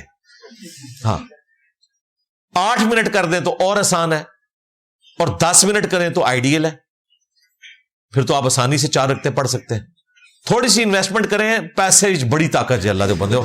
ہاں, کوئی شک نہیں ہے, پیسے میں اتنی طاقت ہے کہ کسی عہدے میں بھی اتنی طاقت نہیں ہے. یہ دیکھ لینا, جو آج کل ایک پراپرٹی ڈیلر باہر بھاگا ہوا ہے, پیسے کی طاقت پہ اس نے آپ کے سب سے طاقتور ترین ادارے کے ریٹائرڈ لوگ اپنے ادارے میں بھرتی کیے ہوئے ہیں, اور کیا کچھ وہ کرتا رہا اس کے ذریعے. یہ تو ادارے کو اب ہوش آئی ہے نا کہ یہ کر گیا وہ کر گیا, ان کی ناک کے نیچے سب کچھ کرتا رہا. اس وقت تو یہ لوگ پلاٹ لیتے رہے ہیں, یہ کہیں گے نہیں ہمارے بڑے لیتے رہے ہیں. بھائی ایک ہی کچھ ہو نا, بڑوں نے لیا ہے تو ظاہر ہے تمہارے سسٹم کو تم نے ہی آن کرنا ہے نا. اب ان کو خیال آیا کہ یہ فراڈ کر گیا وہ فراڈ کر گیا. تو پیسے کی طاقت میں آپ کو بتا رہا ہوں کہ عہدے کی طاقت بھی اتنی نہیں جتنی پیسے کی ہے. اس سے آپ عہدہ خرید لیتے ہیں. تو یہ تھوڑا سا پیسہ آپ مولویوں کے اوپر لگائیں, مولوی تو شاہی کوئی نہیں. سب سے پہلے جمعہ کی نماز کس نے پڑھائی تھی؟ یہ گوگل میں جا کے لکھیں تو پتہ چل جائے گا کون سے صحابی تھے جنہوں نے نماز پڑھائی تھی. نبی علیہ السلام نے جو نماز جمعہ ادا کی قباء مسجد میں کی تھی پہلی دفعہ جب ہجرت کر کے آئے. باقی آپ گوگل میں دیکھ لیں, میرے ذہن میں نہیں ہے کہ نبی علیہ السلام سے پہلے اگر جمعہ کی نماز کسی نے وہاں پڑھائی ہے تو وہ کون تھے. آپ میں سے کسی کو پتہ ہے تو بتا دیں. والدین کو ناراض کر کے حصول رزق کے لیے بیرون ملک جانا جبکہ وہ یہاں بھی کوئی کام نہ کرنے دیں, ہمارا دین اس بارے میں کیا کہتا ہے؟ یار یہ کون سے نیک ماں باپ ہیں جو آپ کو نہ یہاں کام کرنے دے رہے ہیں نہ باہر جانے دے رہے ہیں. تو یقیناً وہ خرچہ بھی آپ کا اٹھائے ہوئے ہوں گے نا کہ آپ پتے کھا کے گزارا کر رہے ہیں. تو اگر وہ خرچہ اٹھائے ہوئے ہیں تو ان سے علمی ڈسکشن ہو سکتی ہے. بڑے نیک ماں باپ ہیں جی, سلام ایسے ماں باپ کو کہ اس عمر میں بھی آپ کا خرچہ اٹھائے ہوئے ہیں. اور اگر خرچہ بھی نہیں دے رہے ہیں تو پھر تو ان کو بتائیں کہ بھائی روٹی تو چھٹا فرض ہے. روٹی کے پیچھے لوگوں نے اپنا دین بیچا ہوا ہے, اس کے بغیر معاملہ چل نہیں سکتا. باقی میں نے تو یہی دیکھا ہے, ماں باپ تو کہتے ہیں کہ باہر جا کے زیادہ پیسے ہمیں بھیجو, ہم خوش ہیں, مرضی سے بھیجتے ہیں. یہ پتہ نہیں کون سے اتنے پوزیسو ماں باپ ہیں. یہ بھی ساتھ لکھے نا, یہ جس کا سوال ہے مجھے کلیئر کریں ذرا کہ ماں باپ یہ کیا کہتے ہیں کہ خرچہ بھی ہم سے لو, پوری زندگی کا تمہارے بچوں کا خرچہ ہم اٹھائیں گے. تو اگر ایسا نہیں ہے تو کہانی کرا رہے ہیں, پھر ایک کان سے سنیں اسی کان سے نکال دیں. اس میں کوئی نافرمانی والا ایلیمنٹ نہیں ہوگا, وہ آپ کا رائٹ ہے بھائی, رزق حلال کمانا یہ آپ کا رائٹ ہے, اللہ نے آپ کے اوپر فرض کیا ہوا ہے. ہاں, انبیاء کرام نے بھی ہاتھوں سے کما کے کھایا ہے. اگر دنیا میں ہوتا نا کہ 10 دفعہ دروشی پڑھنے سے پیاس بجھ جاتی اور 10 دفعہ سبحان اللہ پڑھنے سے پیٹ بھر جاتا, پھر کوئی کام کرنے کی ضرورت نہیں تھی. کیا جنت میں بہن بھائی آپس میں نہیں مل سکیں گے؟ ملیں گے جی انشاءاللہ, اگر دونوں جنت میں ہوئے تو. اور اگر کوئی ایک خدا نہ خواستہ جہنم میں ہوا تو پھر ملنے کی ضرورت ہی نہیں ہے, دیکھ کر دل ہی دکھے گا. ہم تو ایک بلی کو بھی آگ میں جلتا ہوا نہیں دیکھ سکتے. تو اللہ نہ کرے کہ کوئی ایسی صورتحال بنے, جنت میں ہی ملاقات ہو انشاءاللہ. اگر مرتے ہی قبر کا عذاب شروع ہو جائے گا تو قیامت کے قریب مرنے والوں کا عذاب کم ہوگا؟ نہیں, یہ تو آپ کی ڈاکٹرن میں ہے نا. اللہ تعالیٰ چاہے تو کسی شخص کو ایک دن کے لیے سلائے اور اس کے اوپر 300 سال گزار دے. اصحاب الکاف قرآن میں نہیں آتا, انہوں نے کہا کہ ایک دن یا اس کا کچھ حصہ ہم سوئے ہیں, جبکہ وہ 309 سال لیونر ایئرز کے اعتبار سے اور ہمارے سولر ایئرز کے اعتبار سے 300 سال تک سوئے رہتے. 300 سال ان پر ایک رات تھی. تو اللہ تعالیٰ 300 سال کو ایک رات بنا سکتا ہے, ایک رات کو 300 سال. اللہ تعالیٰ عادل ہے. At the end of the day سب کے ساتھ برابری کا سلوک ہوگا. جو قیامت سے ایک دن پہلے بھی مرا نا, اس کے اوپر 1000 سال یا 2000 سال طاری کرنا, یہ اللہ کی قدرت کا معاملہ ہے. آپ کا ایسے کوئی لینا دینا نہیں. اپنی فکر کریں کہ ہم ان عذابات سے بچ جائیں. آمین. میں حافظ قرآن ہوں, قرآن مجید بھولتا جا رہا ہوں. میں اب ترجمے پر فوکس کر رہا ہوں. کیا ترجمہ سمجھنا کافی ہے یا عربی میں بھی یاد کر؟ نہیں, ترجمہ پڑھنا, سمجھنا, اس پہ عمل کرنا یہ تو فرض ہے, کافی نہیں, یہ تو ضروری ہے. رہا اسے حفظ کرنا, اچھی بات ہے, حفظ کرنا, اس پر عمل کرنا, اس کے تو فضائل ہیں. سنن ابی داؤد میں حدیث ہے, المستدرک للحاکم میں پوری سند کے ساتھ ہے کہ ایسے حافظ قرآن کو جس نے قرآن کے حلال کو حلال, حرام کو حرام جانا, اس کے ماں باپ کو بھی تاج پہنایا جائے گا جس کے سامنے سورج کی روشنی بھی ماند پڑ جائے گی. لیکن اس حافظ قرآن کو جو باعمل ہوگا, یہ جو حافظ ہے نا, حافظ ان کی نہیں ہے, یہ حافظ کی فضیلت ہے, حافظ کی فضیلت نہیں ہے. تو اچھی بات ہے. باقی اگر ماں باپ نے زبردستی بچپن میں ڈال کے حفظ کروا دیا, اب آپ کو یاد نہیں آ رہا, آپ کا شوق نہیں تھا, تو ٹھیک ہے, اللہ سے معافی مانگے اور جتنا یاد کر سکتے ہیں اتنا کریں, باقی اللہ سے معافی مانگ لیں. اور رمضان شریف میں سنانے کی عادت بنائیں, تبھی آپ اس کو یاد رکھ سکیں گے. یا سنیں یا سنائیں, اور روزانہ تھوڑا تھوڑا قرآن پڑھتے رہیں. کسی سے ڈاکومنٹس کی غرض سے فورن میں شادی کرنا اور پاسپورٹ ملنے پر جو مال کمایا جائے, کیا وہ جائز ہے؟ جبکہ پاسپورٹ ملنے کے بعد علیحدگی اختیار کر لیں. دیکھیں, یہ پوری ایکٹیویٹی کوئی مسلمانوں اور اسلام کی عزت میں اضافہ نہیں کر رہی, یہ غلط چیز ہے. اس طرح کا نکاح تو اسٹیبلش ہی نہیں ہوتا. تو یہ دھوکے کے ساتھ کیا گیا. اس طرح کی کوئی ایکٹیویٹی حلال نہیں ہوگی, سیدھی سی بات ہے. باقی اگر آپ کو پاسپورٹ مل گیا ہے یا نیشنلٹی مل چکی ہے, اس کے بعد جو آپ کمائی کر رہے ہیں اگر حلال طریقے سے کر رہے ہیں, اس کو تو ہم حرام نہیں کہیں گے. لیکن یہ جو وبال ہے وہ آپ کے سر کے اوپر ہے. اس حوالے سے اللہ تعالیٰ سے معافی مانگیں جو آپ نے ایکٹیویٹی پرفارم کی ہے. اگر قیامت کے دن نیکیوں کا پلڑا گناہوں پر بھاری ہوا تو کیا تب بھی گناہوں کی سزا بھگتنی ہوگی؟ نہیں, پھر نہیں بھگتنی ہوگی. وہ تو قرآن میں ہے کہ جس کے نیکیوں کے پلڑے وزنی ہوں گے وہ عیش والی زندگی میں ہوگا. پھر گناہ تو کم پڑ گئے نا, وہ نیکیاں اس کے گناہوں کا کفارہ بن گئے. تراویح کی شرعی حیثیت بتا دیں. سنت ہے, سنت موقدہ ہے. نبی علیہ السلام تو پوری زندگی پڑھتے تھے, آپ کے اوپر تو یہ رات کی نماز فرض تھی. اسی کو تہجد بھی کہتے ہیں, قیام اللیل بھی کہتے ہیں, تراویح بھی کہتے ہیں, وطر بھی کہتے ہیں. چاروں ایک ہی نماز کے نام ہے. امت کے لیے صرف رمضان میں تاکید کی گئی کہ چلو کم از کم رمضان میں پڑھ لو, ویسے تو پورا سال ہی پڑھیں. تو یہ سنت ہے. جماعت کے ساتھ پڑھنا افضل ہے, اکیلے بھی پڑھ سکتے ہیں, سنت موقدہ ہے. باقی یہ کہنا کہ جو تراویح نہیں پڑھتا اس کا روزہ نہیں ہوتا، یہ بالکل نان سینس بات ہے. روزہ فرض ہے، یہ سنت ہے. کوئی وظیفہ اگر کسی کام کے لیے کیا جائے تو اس کے پڑھنے کا ثواب ملے گا یا نہیں؟ کیونکہ وظیفے کا مقصد دنیاوی کام ہے. نہیں، ثواب تو ملے گا. نیکی اپنی جگہ ایک نیکی ہے، اس کا ثواب تو ہے. اتنی دیر آپ کوئی برائی کرتے رہتے تو اس کا وبال بھی ہوتا. تو آپ کوئی وظیفہ بھی کریں، وہ اللہ کا جو ذکر ہے اس کا ثواب تو الگ سے آپ کو ملنا ہے. باقی اگر آپ کسی کام کے لیے کوئی وظیفہ کر رہے ہیں تو بھی تو آپ گاڈ اورینٹڈ ہے نا. آپ نے کام کے لیے اللہ ہی کو یاد کیا نا، تو یہ بھی اللہ پر ایمان کی ایک پختہ علامت ہے. صحیح مسلم میں حدیث ہے، سبحان اللہ کہنا بھی صدقہ ہے، الحمدللہ بھی صدقہ ہے، اللہ اکبر بھی صدقہ ہے، راستے سے تکلیف دہ چیز دور کرنا بھی صدقہ ہے، تمہارا اپنی بیویوں کے ساتھ ازدواجی تعلق قائم کرنا بھی صدقہ ہے. صحابہ کرام نے کہا کہ یہ جو آخری بات آپ نے کی ہے کہ میاں بیوی کا ازدواجی تعلق، جو کہ ایک پیورلی حیوانی جذبہ ہے، جو انسان کے اندر بھی اللہ نے انسٹنکٹ رکھ دی ہے سیکس کی، اس کے اوپر ثواب کیسے ملے گا؟ آپ نے فرمایا اگر یہی ضرورت کسی اور طریقے سے پوری کرو تو کیا گناہ ہوگا؟ تو صحابہ کرام نے کہا ہوگا. فرمایا اس پہ ثواب بھی ہوگا. تو اس اعتبار سے تو وظیفہ اس پہ ثواب ہوگا، کیوں نہیں ہوگا؟ فرض نماز میں تجوید سے پڑھنی ہوگی یا بغیر تجوید کے؟ جی پڑھنی ہے، آواز میں عین قاف. اور یار یہ لوگوں کو وام ہوا نا، وہ بار بار پڑھتے ہیں، یہ بدعت ہے.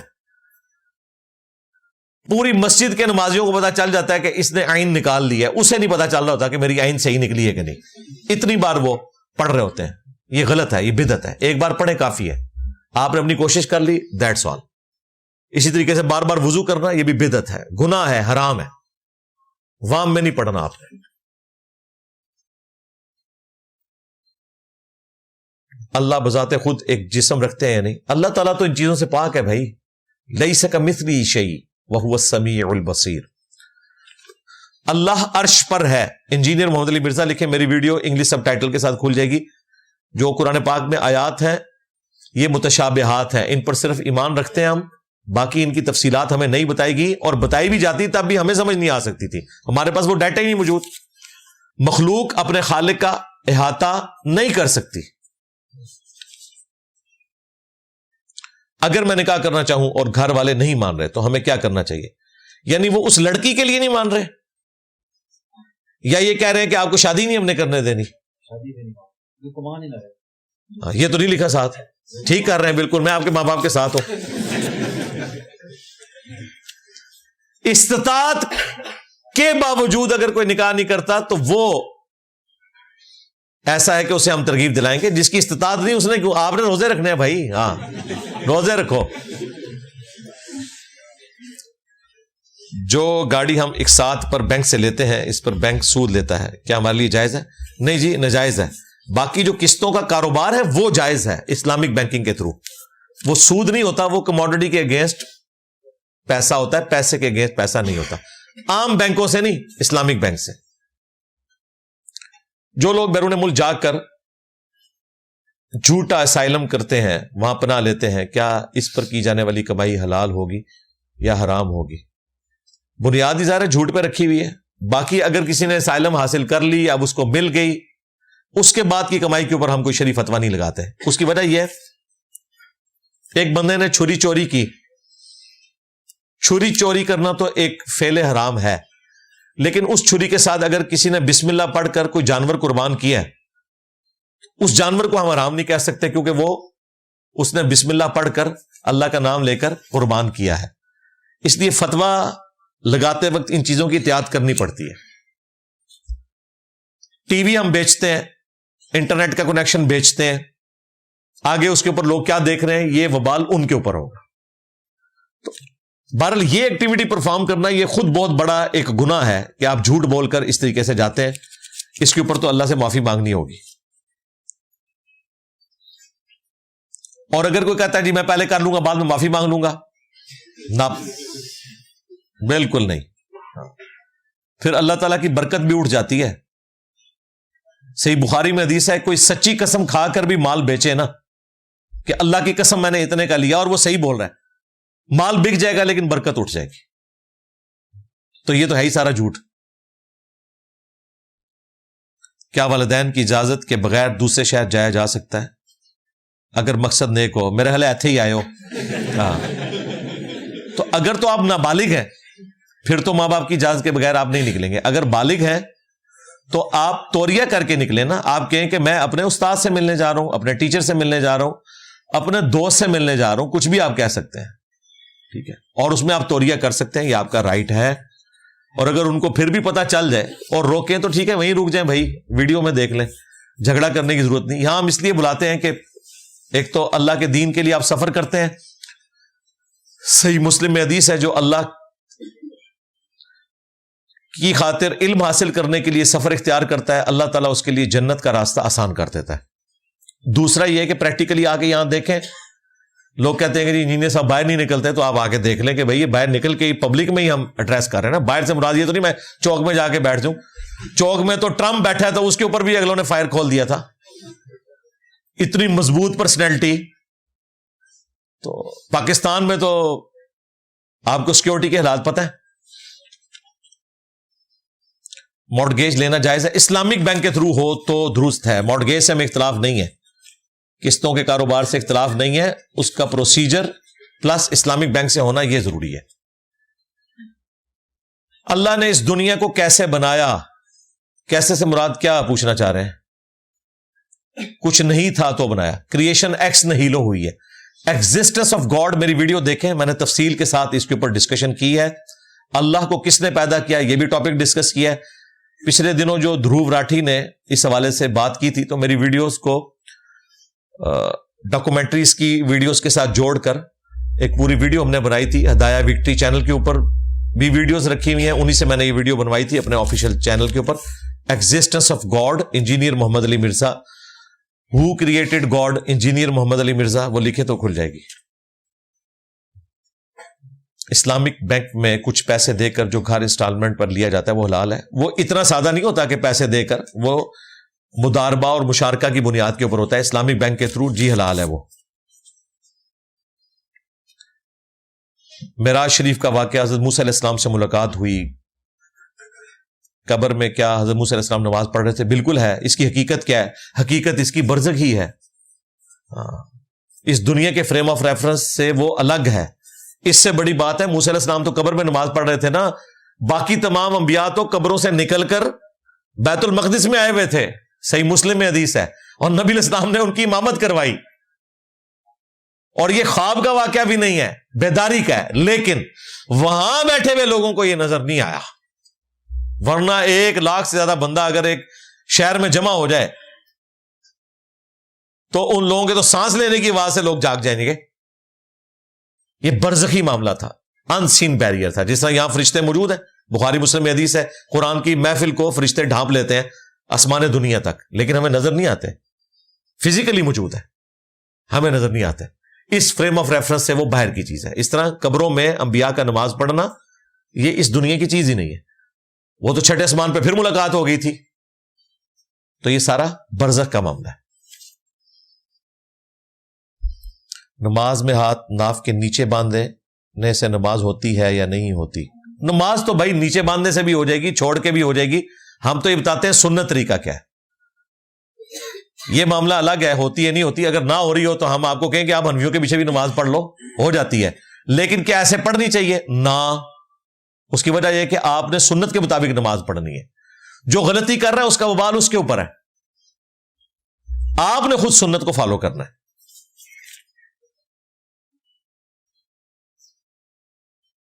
کیا ہم بغیر عذر کے روزانہ بھی نماز اکٹھی کر سکتے ہیں؟ بغیر عذر کے تو کوئی بھی جمع نہیں کرے گا.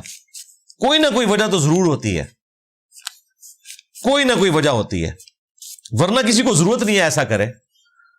مثلا وجہ ہو سکتی ہے اس کا کاروبار, اس کی نوکری, اس کی تعلیم کا ایشو. لیکن اگر ایک شخص کاروبار اور تعلیم کے اعتبار سے تو نمازیں جمع کر رہا ہے, لیکن ہوٹل پہ بیٹھ کے آدھے گھنٹے میں یا 1 گھنٹے میں گپے مار کے دودھ پتی کا کپ پیتا ہے, تو وہ تو نمازیں جمع نہیں کر سکتا بھائی. وہ تو اپنا ٹائم ضائع کر رہا ہے, اس کی جنون ضرورت نہیں ہے. یہ ضرورت اس بندے کی ہے جو واقعی اتنا مصروف ہے کہ اس کے لیے ٹائم نکالنا مشکل ہے. تو آپ بے شک روزانہ جمع کریں, ادروائز بغیر وجہ کے کرنا خلاف سنت ہے. نبی علیہ السلام نے یہ امت کے لیے آسانی چھوڑی تھی, ان کے لیے جن کے لیے ضرورت ہے. اور اگر آپ کو روزانہ کرنی ہے تو آپ اس طریقے پہ کریں جس پر پھر شرعی گرفت بھی نہ آئے، یعنی زور کو آخری وقت میں اور عصر کو اول وقت میں پڑھیں جمع سوری. مثلا آج کل عصر کا وقت شروع ہو رہا ہے جہلم میں 26 جنوری 2025 کو 3:10 پہ. آپ 3 بجے زور پڑھیں اور 3:10 پہ عصر پڑھ لیں تو یہ جمع جو ہے سب کے نزدیک جائز ہے، وقت کے اندر ہے. لیکن پھر اس میں مسئلہ آ جائے گا جماعت کا. جماعت تو مرد کے اوپر فرض ہے، عورت تو جمع کر لے گی روزانہ اس طرح، مغربی عشاء بھی جمع کر لے گی، زور اثر بھی.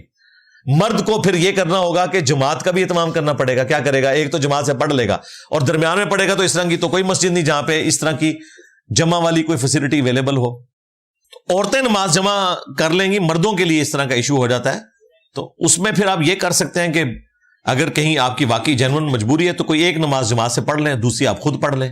یا زہر کے ساتھ عصر ملانی ہے تو جس مسجد میں زہر 1 بجے ہوتی ہے آپ 1 بجے زہر امام کے پیچھے پڑھ لیں اور 1:15 والی مسجد میں جا کے اس کے پیچھے عصر کی نیت کر لیں. نمازیں بھی جمع ہو جائیں گی اور جماعت کا ثواب بھی مل جائے گا. بس اس سے زیادہ میں کچھ آپ کے لیے نہیں کر سکتا، اتنا ہی پیکج دے سکتا تھا. اہل حدیث علماء کے مطابق رکوع کے بعد ہاتھ چھوڑنا ثابت ہے، پر آپ کہتے ہیں کہ رکوع سے پہلے ہاتھ چھوڑ کر نماز پڑھ سکتے ہیں.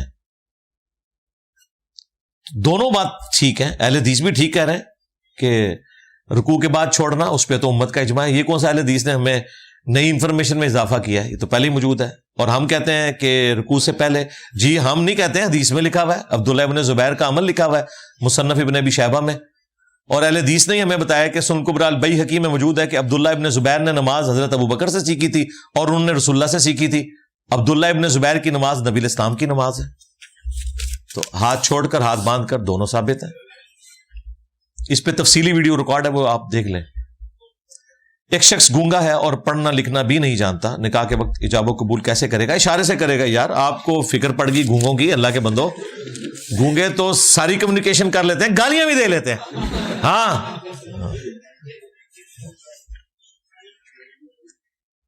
عورت کا عدت میں بیٹھنا کیوں ضروری ہے؟ وضاحت فرما دیں. اس لیے کہ شریعت کا حکم ہے، اس کے پیچھے ریزن جو مرضی ہو. بوڑھی عورت ہے، جوان عورت ہے، کیسی بھی صورتحال ہے، اس نے عدت بیٹھنا ہے. اس کے ساتھ یہ کرالریز جوڑنا کہ جی وہ چیک کرنے کے لیے ہوتا ہے کہ پریگنینسی کا پتہ چل جائے، یہ نہیں ہے بھائی. مرے ہوئے شخص کی جو بیوی ہے وہ عدت گزارتی ہے، وہ سوگ ہے، وہ 4 مہینے 10 دن ہے. اس کا تعلق پریگننٹ ہونے یا نہ ہونے سے نہیں ہے. تو یہ 9 قسم کی عدتیں ہوتی ہیں. جب عمران خان صاحب کا عدت کیس چلا تھا اس پہ میری تفصیلی ویڈیو آئی تھی، میں نے ساری عدتیں بتائی تھی، وہ آپ ویڈیو دیکھ لیں. عدت اس نے گزارنی ہی گزارنی ہے. جمعے کا خطبہ عربی میں کیوں دیتے ہیں؟ کیا یہ لازم ہے؟ عربی میں اتنا دینا تو ضروری ہے جو عربی میں سکھایا گیا، اللہ کی حمد اور درود شریف. باقی جو تقریر ہے وہ اردو ہی میں ہونی چاہیے اور سارے اردو میں ہی کرتے ہیں. حنفیوں نے ایک الگ سے تقریر رکھ دی ہے، اس کا سٹارٹ بھی وہ عربی سے ہی کرتے ہیں. اور 2 چھوٹے سے رٹے رٹائے عربی کے خطبے ہیں، ان کی ضرورت ہی نہیں. وہ جو رٹے رٹائے خطبے ہیں وہ کھڑے ہو کر اس کا سٹارٹ عربی میں ہونا چاہیے، حمد اور درود شریف اور دعائیں دوسرے خطبے میں، اور تقریر جو ہے وہ اردو میں یا انگلش میں یا جس زبان میں آپ ہیں، کیونکہ اس کا مقصد تذکیر کرنا ہے. درس قرآن میں تو کبھی نہیں پوچھا کیا نبی الاسلام اردو میں درس قرآن دیتے تھے؟ عربی میں دیتے تھے نا. ادھر تو کسی نے نہیں پوچھا کہ جناب جب ہم درس قرآن دیتے ہیں تو اردو میں دیں عربی میں. تو ہم کیا کہیں گے کہ آپ عربی والا حصہ عربی میں پڑھیں، اس کے بعد ترجمہ کرتے ہیں. خطبے میں انہوں نے حنفیوں نے ضد بنائی ہوئی ہے کہ پورا کا پورا ہی عربی میں پڑھنا ہے ہم نے، اسی لیے دیکھ لیں کہ وہ عربی خطبے میں لوگ پہنچ رہے ہوتے ہیں. اگر یہ اہل حدیث کی طرح صحیح بات بتاتے ہیں نا کہ خطیب کے ممبر پہ چڑھنے سے پہلے پہلے آپ نے پہنچنا ہے ورنہ رجسٹر بند ہو جائیں گے، اور خطبہ ان کا کھڑے ہو کر ہوتا جس طرح اہل حدیث دیتے ہیں، تو ان کے نمازی بھی ٹائم پہ آتے ہیں. اب انہوں نے بتایا ہوا اصل خطبہ وہ ہے، وہ کہتے ہیں پھر اصلی چیز آواں گے، جعلی تھوڑی تقریریں نہیں سننیاں. ویسے ہمارے نزدیک اگر آپ حنفیوں کی مسجد میں بھی جاتے ہیں نا تو ممبر پہ چڑھنے سے پہلے پہنچنا ضروری ہے. عربی والا خطبہ نہیں، اردو والے سے بھی، کیونکہ اس میں الفاظ ہیں ممبر پہ چڑھنے سے پہلے. بدکار رشتہ داروں کے ساتھ بھی اس نے سلوک ضروری ہے. جی وہ رشتہ داری کی وجہ سے کرنا ہے، یہ اس نے سلوک نہیں کرنا کہ غلط کاموں میں آپ نے ان کی مدد کرنی ہے. نہیں، خوشی غمی میں شریک ہوں بس، اس سے زیادہ نہیں. باقی اپنے آپ کو جتنا فاصلے پہ رکھ سکتے ہیں ان کے شر سے بچائیں. لیکن خوشی غمی میں تو آپ نے شریک ہونا ہے. جبکہ آپ ان کو اللہ اور اس کے رسول کی طرف بلاتے ہیں، وہ آپ کی بات کو ردی کی ٹوکری میں ڈال دیتے ہیں. کوئی مسئلہ نہیں، آپ بھی پہلے یہی کچھ تھے، آپ نے بھی تو کئی ایک چیزیں ردی کی ٹوکری میں ڈالی ہوئی ہیں اپنے زمانے میں، تو آپ ان پہ ترس کھائیں اور اصلاح کی کوشش کریں. ان کی آخرت کی طرف نظر دوڑائیں گے نا، پھر آپ کو ترس آئے گا. مجھے تو کسی پہ غصہ نہیں آتا، اللہ کا شکر ہے، بڑا کھلا دل ہے، کیونکہ میں جب دیکھتا ہوں ان کے ساتھ آگے جا کے کیا ہونی ہے تو مجھے ترس آتا ہے. ہم تو ایک بلی کو بھی آگ میں نہیں دیکھ سکتے. طلاق 3 دفعہ دینے سے ہو جاتی ہے یا 9 دفعہ دینے سے؟ جی 3 ہی ہے جی، 9 کا تو ذکر کہیں نہیں ہے، 3 بھی نہیں ہے، 2 دفعہ ہے. الطلاق مرتان سورۃ البقرہ میں، کہ طلاق 2 ہی دفعہ دی جا سکتی ہے، اس کے بعد دی تو بیوی فارغ. اور یہ 2 دفعہ بھی مختلف اوقات میں، ادروائز 1 دفعہ دینے سے بھی بیوی فارغ ہو جاتی ہے، 3 مہینے کے بعد وہ نیا نکاح کر سکتی ہے. یہ 9 والی تو کوئی بات نہیں ہے جی. یہاں میں ایکسکلوسیو آپ کو خبر دے دوں، شیخ زبیر لزئی ہمارے استاد نے 3 طلاق کے اوپر مضمون لکھا تھا. اہل حدیث کے ڈر کی وجہ سے انہوں نے اپنی زندگی میں پرنٹ نہیں کیا، چونکہ وہ اہل حدیث کے اس دور کے امام بخاری تھے، تو وہ 3 طلاق کے مسئلے میں موقف وہی رکھتے تھے جو پوری امت کا ہے، اہل سنت کا. یعنی ایک وقت میں 3 طلاقیں 3 ہی شمار ہوں گی. انہوں نے اپنی زندگی میں کوئی ایک 30-40 صفحوں کا مضمون لکھا تھا، لیکن وہ پرنٹ نہیں کروا سکے.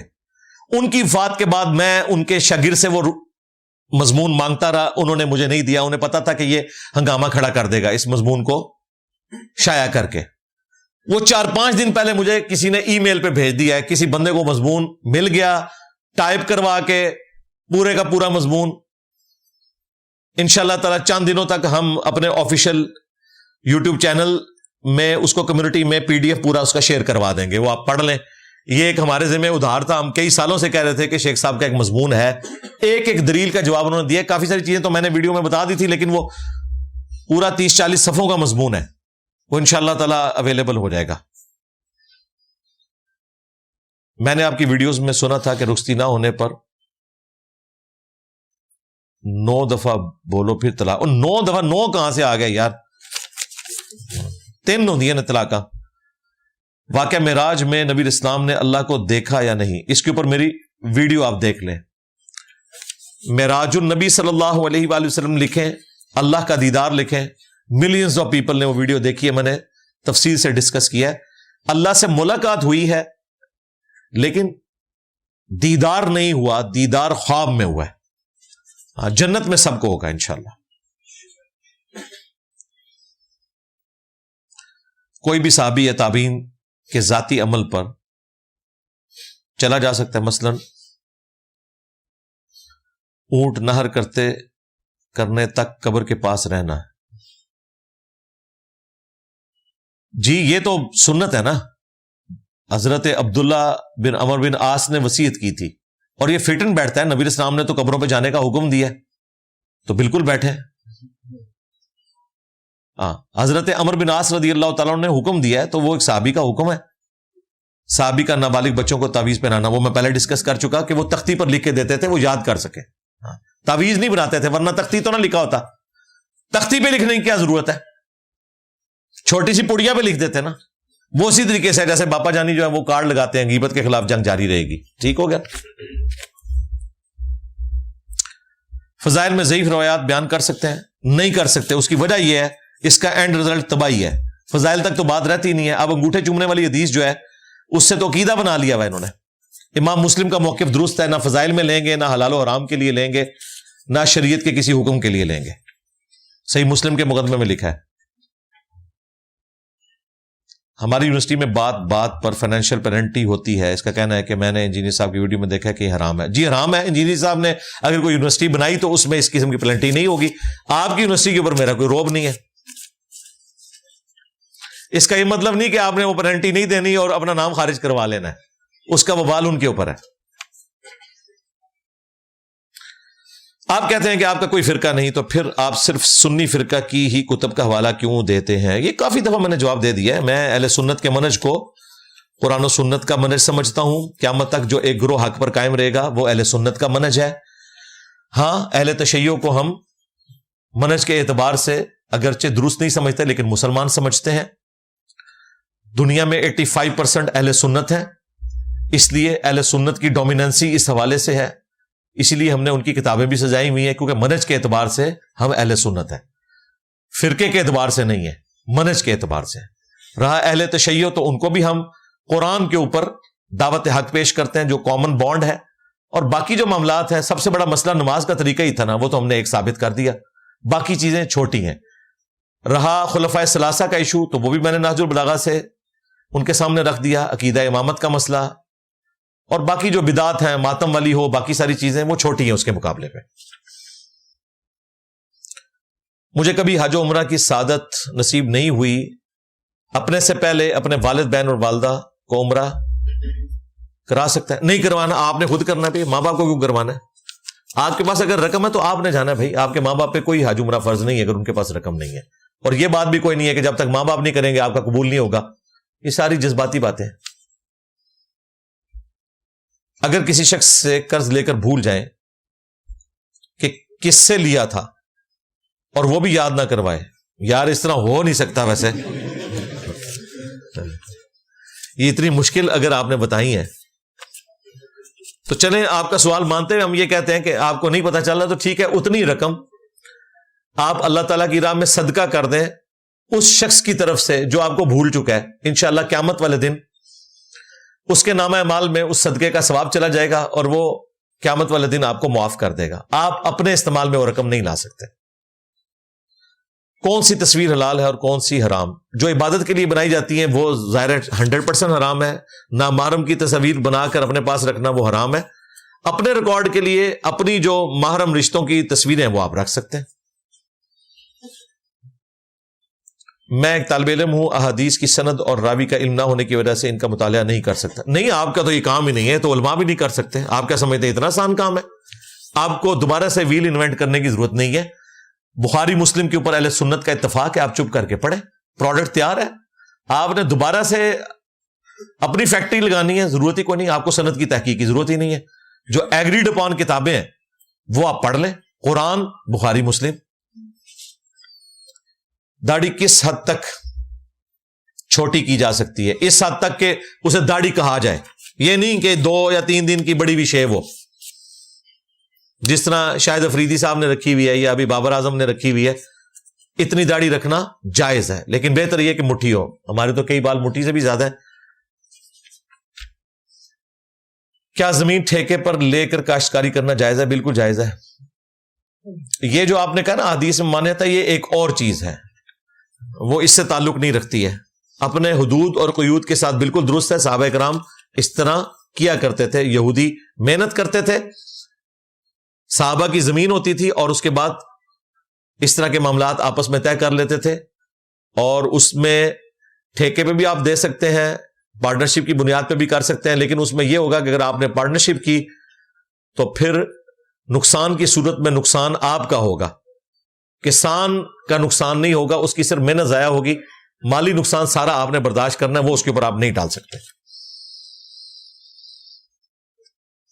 گندم کسی سے ادھار لے کر اور بیچ کر جب گندم کاش کی جائے اتنی مقدار واپس کی جا سکتی ہے، جائز ہے؟ ہاں، جتنی آپ نے لی ہے اتنی آپ واپس کریں، ٹھیک ہے۔ کسی ادھار پر بیج لے کر اتنی ہی مقدار میں فصل اٹھانے پر دے سکتے ہیں؟ جی اتنا ہو تو وہ تو درست ہے نا جی۔ مسئلہ اس وقت ہوتا ہے جب آپ کم زیادہ کرتے ہیں تو وہ پھر سود میں فال کر جاتا ہے، جائز ہے۔ عبداللہ ابن زبیر اور سعید ابن مسیب کے ہاتھ چھوڑنے والی حدیث کی سند صحیح ہے ضعیف ہے؟ بالکل 100% صحیح ہے جی۔ شیخ زبیر علی زئی صاحب جو اس حدیث کی بھی تعویل کرتے تھے وہ خود اپنے رسالے میں مان کے گئے، یہ صحیح ہے، کسی کا اس پہ کوئی اعتراض نہیں ہے۔ باقی ہم نے تو ابو میسادی سے ثابت کیا ہے، سنن ابی داؤد میں جو 728 نمبر حدیث ہے اس میں الفاظ ہیں کہ نبی علیہ السلام جب نماز شروع کرنے کا ارادہ کرتے تو دونوں ہاتھ کندھوں تک اٹھاتے اور اللہ اکبر کہتے، یہاں تک کہ آپ کے تمام اعضاء اپنی اصلی جگہ پر واپس آ جاتے ہیں۔ اگر نماز شروع کرنے سے پہلے آپ کے اصلی اعضاء یہاں پر ہوتے ہیں تو وہ ہاتھ باندھ کے نماز پڑھ رہے تھے، اور اگر یہاں پر ہوتے ہیں تو ہاتھ چھوڑ کر پڑھ رہے تھے۔ یہ تو مسئلہ ہی کوئی نہیں، وہ سند بالکل درست ہے، میں نے تفصیلی ویڈیو ریکارڈ کروائی ہے، ہاتھ چھوڑ کر نماز پڑھنا۔ الحمدللہ جی یہ پورا تھدا آپ کا میں نے مکمل کر دیا اللہ کے فضل سے.